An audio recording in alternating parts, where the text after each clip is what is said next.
네, 강프로입니다. 자, 두산에너빌리티 보겠습니다. 자, 일단 금요일 날은 1.5% 하락해서 끝났습니다. 뭐 시장 기준에서 봤을 때는 조금 안 좋은 부분이 있었죠. 근데 이 하락했었던 금요일 날 시장에 대한 움직임은 월요일 날 뒤집을 수 있습니다. 이제 내일이에요. 자, 왜 이렇게 이야기를 드리느냐? 일단 지난주에 있었던 미증시의 움직임을 보면 상당히 슈퍼위크라고 불리울 만큼의 변동성이 있었습니다. 일단 금요일 날 미국의 선물 옵션 만기일이 있었고요. 물론 반등해서 끝났습니다. 그리고 여기 수요일 날에는 FOMC에서 미국의 금리 결정을 했죠. 근데 금리에 대한 부분은 예상치에 맞게 나왔습니다. 근데 뭐가 나왔느냐? 25년 전망치가 아주 좀 강하게 이야기를 했습니다. 그 전망치가 어떻게 표현을 했냐면 일단 원래 기존에 있었던 전망치는 4회를 낮추는 거였습니다. 근데 보통 0.25%씩 낮추니까 1%를 낮추는 게 25년도의 전망치였는데 이걸 2회로 줄이고 0.25%로 하면 0.5%가 내려가죠. 자, 그러면 어떻게 될까요? 4%. 그렇죠? 자, 그러면 금리는 할인율로 우리가 환산해서 볼 수 있고요. 주가를 기준해서 봤을 때 3.5%, 1%를 낮췄을 때 3.5%의 할인율로 적용을 했었던 주식시장의 움직임이 4%의 할인율로 변경됐기 때문에 큰 폭의 하락을 했었던 겁니다. 실제 미국 시장의 움직임을 보더라도 미증시의 움직임을 반드시 봐야 되는데 요날입니다. 요날 12월 18일 수요일 날 어떻습니까? 종가 3.5% 하락하는 그런 부분들이 있었는데 일부 되돌리면서 금요일 날 마감이 됐다. 자, 그러면 금리를 낮추는 부분이 그쵸? 결과적으로 낮아지긴 합니다. 낮아지는 부분이 속도를 조절함에 따라서 3.5%에 맞춰져 있었던 주식시장의 움직임이 다시 4%에 맞춰지는 과정에서 나오는 조정이다. 이런 부분을 이해를 하셔야 돼요. 왜 제가 이걸 이해를 하라고 이야기를 드리냐면 주식시장의 조정의 이유 때문에 그렇습니다. 자, 예를 들어서 두산에너빌리티가 앞으로 SMR 관련된 내용들 그리고 한국에서도 뭐 그런 부분들이 있지만 미국 시장의 움직임을 많이 따라갔단 말이죠. 왜 그런 이야기를 드리냐면 24년도부터 시세가 나오기 시작한 거예요. 두산에너빌리티뿐만이 아니라 두산도 그렇고요. 우리기술도 마찬가지입니다. 그러면 이 상승이 나왔을 때 그렇죠? 한국의 정부 정책상도 뭐 안 중요하다고 말씀드릴 수는 없어요. 근데 이것보다 더 중요한 게 어떤 부분이 있느냐? 미국 시장에 대한 움직임이에요. 미국에서 정책적으로 어떤 부분이 나오느냐 이게 더 중요하단 말이죠. 근데 제가 이걸 보여드릴게요. 자, 요 내용인데 대선 에너지 정책 그리고 해리스 트럼프의 공약 사항에 대한 부분. 결과적으로 보면 트럼프가 당선이 됐죠. 근데 간단하게 요 내용입니다. 해리스가 되었을 때는 친환경 기조를 유지하겠다. 지금 현재 IRA 연속적으로 추진하겠다. 근데 지금 바이든의 기조를 이어가겠다는 소리와도 마찬가지잖아요. 근데 최근에 어떻습니까? AI 시대가 왔죠. AI 시대가 오면서 전기 부족 사태를 불러오게 되었고 여기서 3마일 섬 원전을 다시 재가동시켰죠. 부족하니까 어쩔 수 없다는 겁니다. 그러면 해리스 같은 경우에도 친환경 기조를 유지하고 IRA 연속적으로 추진하겠다 이렇게 이야기를 했는데도 불구하고 올해 미국의 뉴스케일 파워의 주가는 어떻게 됐습니까? 엄청나게 상승을 했습니다. 근데 트럼프 같은 경우에는 화석 원전 확대 전환, 당연히 원전에 대한 확대는 SMR 관련된 내용이겠죠. 자, 그러면 해리스나 트럼프 누가 되더라도 원전에 대한 증가는 당연하다. 정책적으로 미국에서 밀어주고 있다. 그래서 우리가 두산 에너빌리티의 주가를 볼 때 우리나라 정부, 윤석열 정부에서 이야기를 했었던 그런 원전 정책에 대한 부분이 주가에 영향을 주었다면 어떻습니까? 22년, 23년 이때부터 상승이 나왔어야 돼요. 그러면 우리가 두산 에너빌리티를 매매하는 과정에서 봐야 되는 건 철저하게 미국 시장의 움직임을 봐야 된다는 겁니다. 미국 시장에서 어떻게 적용을 받고 있느냐. 근데 그런 부분들이 지금 비상계엄 이후에 하락은 하기는 했지만 어떻게 됐습니까? 계속해서 가격대를 버티고 있고 무엇보다도 우리가 철저하게 미국 시장의 움직임을 봐야 된다는 겁니다. 근데 이런 부분에서 두산 에너빌리티의 주가는 어떻게 됐죠? 한국의 시장에 대한 움직임에 의해서 하락을 한 겁니다. 물론 정치적인 불확실성이나 이런 부분들에 대한 영향도 있겠지만 그래도 한국 시장에서 그나마 추세를 유지하고 있는 종목군들. 자, 그러면 아까 전에 말씀드렸었던 내용으로 돌아가서 미국 시장이 조정을 받았었던 이유는 금리에 대한 전망치가 변경하면서 할인율에 대한 전환이다. 그래서 부족한 만큼의 조정을 받은 거고요. 다음 주에는 반등 구간이 있을 겁니다. 그 반등 구간에 맞춰서 한국 시장의 움직임을 보면 원래 이렇게 내릴 내용은 없었습니다. 그리고 중간에 분할 합병 관련된 그쵸? 취소를 시켰던 그런 부분도 있었죠. 근데 그럼에도 불구하고 주가는 아직까지 회복을 못하고 있어요. 그런데 여기서 중요합니다. 시장보다는 월등히 강한 움직임을 보이고 있고 이게 미증시에 대한 움직임 때문에 그렇다는 거죠. 무슨 얘기냐면 지금 미국에서는 원전을 계속 밀고 있습니다. 그리고 미국의 대기업들 아마존, 마이크로소프트 그쵸? 계속 원전에 대한 투자를 했고요. 이번에 마이크로소프트에서 진행하고 있는 테라파워 그렇죠? 원전입니다. 테라파워와 직접적인 계약을 맺음으로 해서 SMR의 시작을 알렸다. 그리고 분할합병 관련된 이야기를 제가 다시 한번 드리자면 분할합병 관련된 내용이 지나고 나서 지금 어떤 부분이 나왔냐면 자, 요 내용인데요. 요거는 조금 다행이라고 할 수 있어요. 그 왜 다행이라고 이야기를 드리냐면 분할합병 무산, 두산, 수소, 반도체 중심의 사업 구조를 재편하겠다. 근데 원래부터 이렇게 되어 있었어요. 무슨 얘기냐면 두산 테스나 그리고 수소 쪽은 두산 퓨얼셀이 있었고요. 그리고 원전 쪽이 두산 에너빌리티 이렇게 되어 있었던 거죠. 애초에 분할이 되어 있었습니다. 그러니까 요거는 말장난이라고 볼 수는 있지만 물론 여기서 뭐 두산 테스나가 뭐 새롭게 무언가를 인수합병하고 이런 부분들이 있겠죠.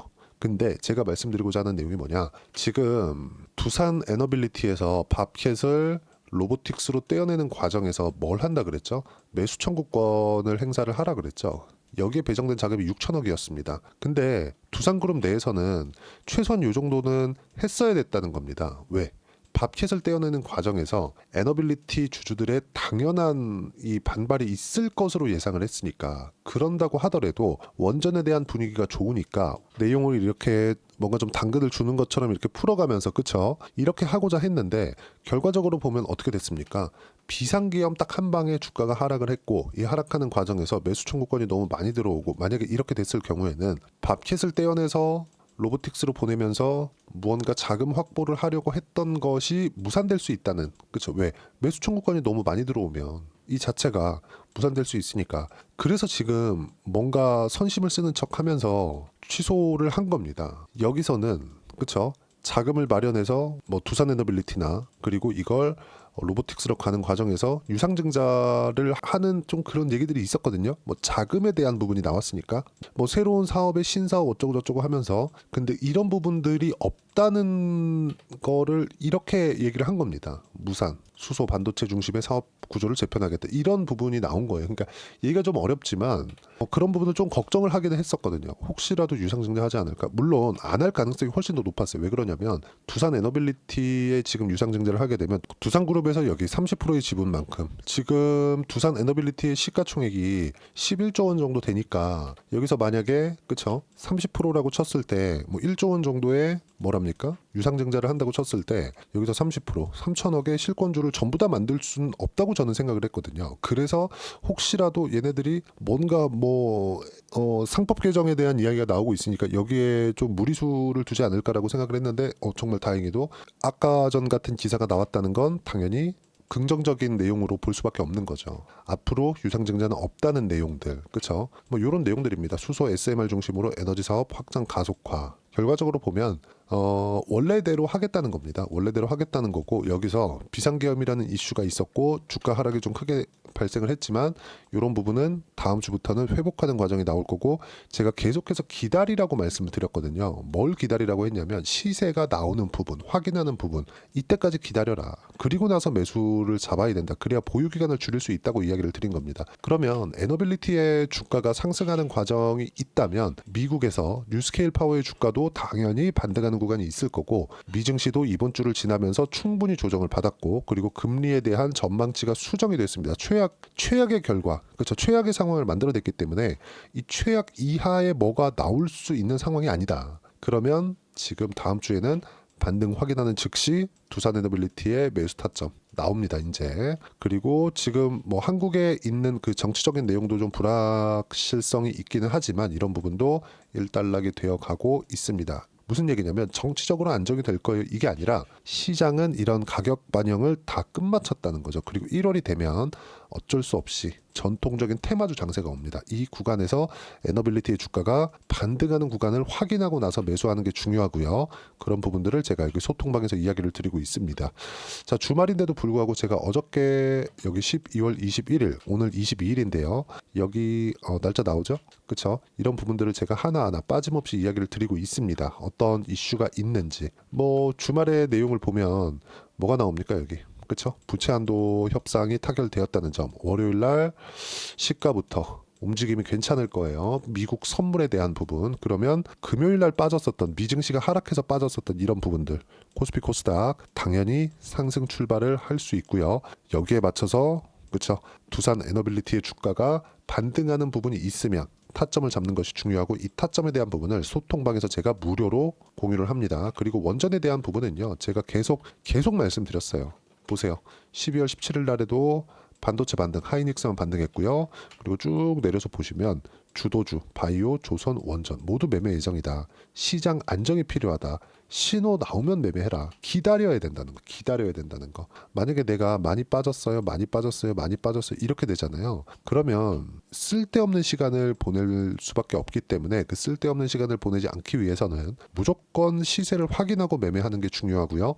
그런 부분들을 소통방에서 무료로 이야기를 드리고 있고, 소통방에서 진행하고 있는 확인하고 난 이후에 매매 움직임을 본다면요, 실제 제가 매매한 내용입니다. 그쵸? 매수 구간을 무조건 상승하는 구간에서 잡아갔을 때 30%대 수익 구간을 꾸준하게 만들 수 있다. 이건 조선주예요. 원래 STX 중공업이었는데 최근에 조선주 강하죠?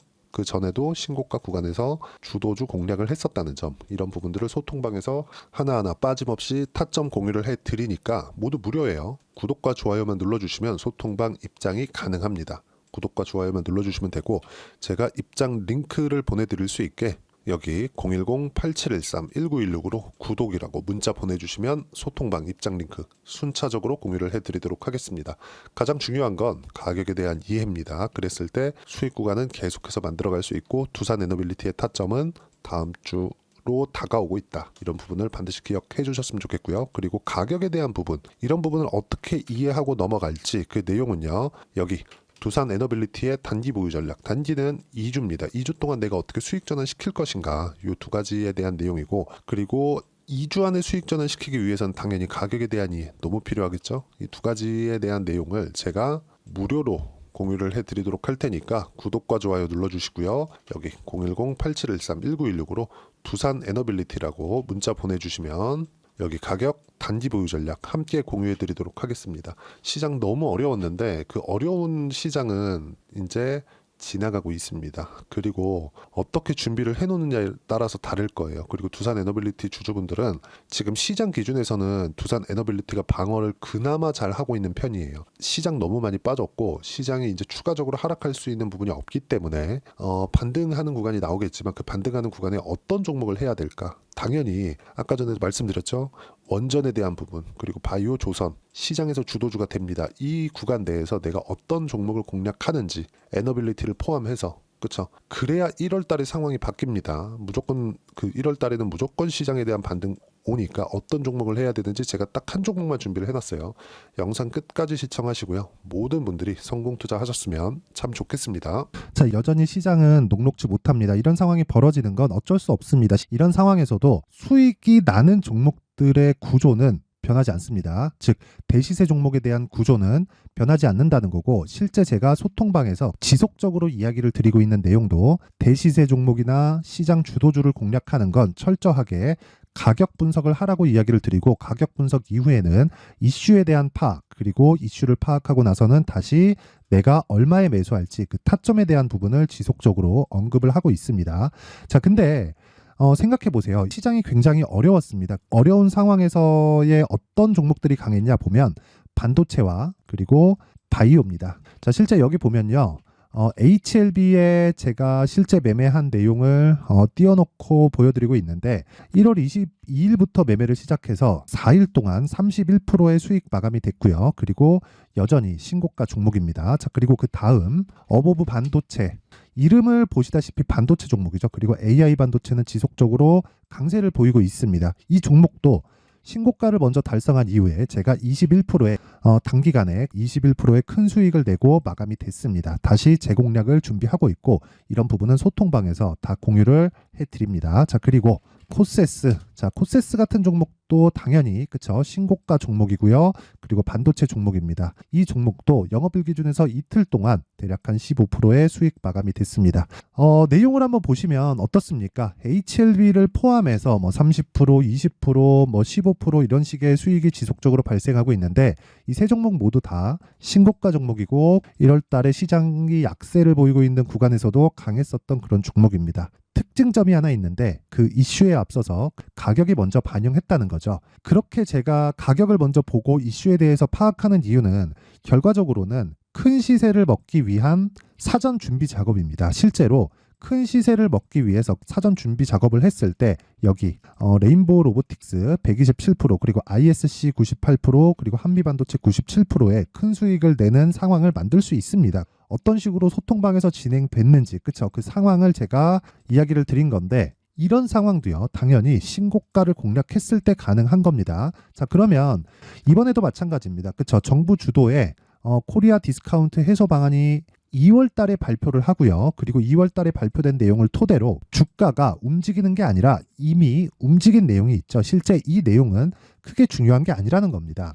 실제 움직인 내용을 보면 자, 기아차입니다. 실제로 12월 달에 신고가를 만들어 놓고 정부에서 입김을 불어 넣으니까 순식간에 기아차를 포함해서 현대차 같은 거대 기업들의 주가가 2주도 채 되지 않아서 40% 정도의 큰 시세를 냅니다. 자, 그러면 우리는 어떤 종목을 봐야 될까요? 이슈를 파악해야 되는 것도 맞지만 철저하게 가격에 맞춰서 매매를 해야 되는 게 당연히 중요합니다. 정부가 주도하는 정책 방향이 있겠죠. 그 방향에 맞춰서 우리가 종목을 찾을 필요가 있다.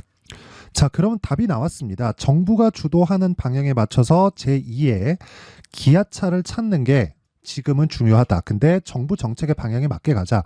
그랬을 때 앞서서 제가 보여드렸었던 내용인 여기 레인보우 로보틱스 127% 그리고 ISC 98% 그리고 한미반도체 97%와 같은 수익을 낼 수 있습니다. 물론 시간에 대한 부분은 최소 2주의 시간이 필요하고요. 그리고 최장 3개월 안에 끝내야 됩니다. 자, 기아차의 시세를 보셨던 것과 같이 2월 달에 정부 정책의 방향이 결정되고요. 바로 3월 달이면 시행입니다. 자, 그러면 우리는 거기에 맞춰서 당연히 종목을 찾아야 되고 제가 제2의 기아차를 찾아놨습니다. 제가 아까 전에 소통방에서 이야기를 드렸었던 내용 다 공개를 해드렸는데 그 내용처럼 종목만 받고 싶다 하시는 분들은요. 상단에 있는 제 전화번호로 대시세, 자, 대시세라고 문자를 보내주시면 정부 정책의 방향에 맞는 종목을 모든 분들에게 무료로 공개를 해드리도록 하겠습니다. 자, 제가 원하는 건 채널 성장이 목적입니다. 자, 그래서 구독과 좋아요 꼭 좀 부탁드리고요. 모든 분들이 정부 정책에 맞는 방향으로 매매를 이어가서 큰 수익 보셨으면 좋겠습니다.